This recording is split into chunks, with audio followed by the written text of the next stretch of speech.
સુરતમાં ટ્રાફિક સમસ્યા એટલે સોયના નકુચામાંથી હાથી નીકળવું। આજે ટ્રાફિક સમસ્યા હલ કરવા પીપલોદ કારગિલ સર્કલ પાસે પોલીસ કમિશનર ખુદ મેદાને ઉતર્યા છે। પોલીસ અને પાલિકા અધિકારીઓ સાથે સર્કલો ટૂંકા કરવા અને ટ્રાફિક નિયમો અંગે ચર્ચા કરી વિવિધ સૂચનો આપ્યા હતા। સુરત શહેરમાં ટ્રાફિકની સમસ્યા હલ થાય અને ટ્રાફિક નિયમનની પરિસ્થિતિ વધુ સુધારું બનાવવા અને લોકોના ટ્રાવેલિંગ સમયમાં ઘટાડો થાય તે માટે સુરત ટ્રાફિક પોલીસ સુરત મહાનગરપાલિકા સાથે સંકલનમાં રહીને સિગ્નલોના ટાઈમિંગ સેટ કરવા, બિનજરૂરી બમ્પ દૂર કરવા, રોડ માર્કિંગ સહિતની કામગીરી કરવામાં આવી હતી।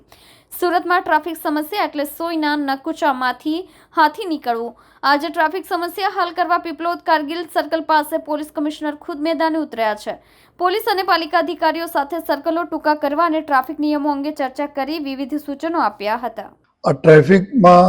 સુરત શહેરમાં ટ્રાફિક સિગ્નલ લાગુ જ્યારે કરવામાં આવેલા, જે તે સમયે જો બી મોટા મોટા સર્કલો હતા જેના લીધે ઘણી બધી તકલીફ પડતી હતી,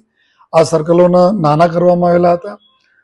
છતાં અમે લોકો જ્યારે આ ચોમાસાની સિઝન ગયા ત્યારે અમે લોકો કન્ટિન્યુઅસ સર્વે અને એના ઓબ્ઝર્વેશન કામગીરી ચાલુ હતી, જેના હિસાબથી કુલ 141 જેટલા જગ્યાઓ ઉપર અભી ડિવાઈડરો તોડવાના, ડિવાઈડર કે ચેનલાઇઝર તોડવાના, નાના કરવાના, અમુક સર્કલો હજુ પણ તોડવાના જોઈએ અને એના ફિનિશિંગ કરવાના, સ્ટોપ લાઇન હોય કે માર્કિંગ હોય કે ઝેબ્રા ક્રોસિંગ હોય, કુલ 141 જેટલા જગ્યા ઉપર જોઈએ ફરીથી અમે લોકો ત્યારે કામગીરી ચાલુ કરી છે જોઈએ, જેનાથી અમે લોકો જોયા કે છેલ્લા અમુક સમયમાં ક્યાં ક્યાં વધારે તકલીફ પડતી હતી જોઈએ, તો એના લઈને જો અત્યારે બધી એસએમસી તરફથી અને પોલીસના સંયુક્ત ટીમે જો કામગીરી ચાલુ કરી છે અને આવનાર દિવસોમાં ઘણી બધી જગ્યાએ ફરીથી જો રોડ જો રીડિઝાઇનિંગ કરવાના છે, રીસ્ટ્રક્ચરિંગ કરવાના છે, સર્કલો ઓર નાના કરવાના છે, એના જેટલા બી તોડા છે સર્કલ જોઈએ એના ફિનિશિંગ કરવાના અને સાથોસાથ માર્કિંગ જો લોકોને ખબર પડે ક્યાં અમે રૂકવાના છે, ક્યાં જવાના છે, લેફ્ટ ટર્ન ક્યાં આવશે, રાઈટ ટર્ન ક્યાં આવશે, આ તમામ કામગીરી અત્યારે ઝુંબેશ રૂપે જોઈએ અમે લોકો ચાલુ કર્યા છીએ અને આવનાર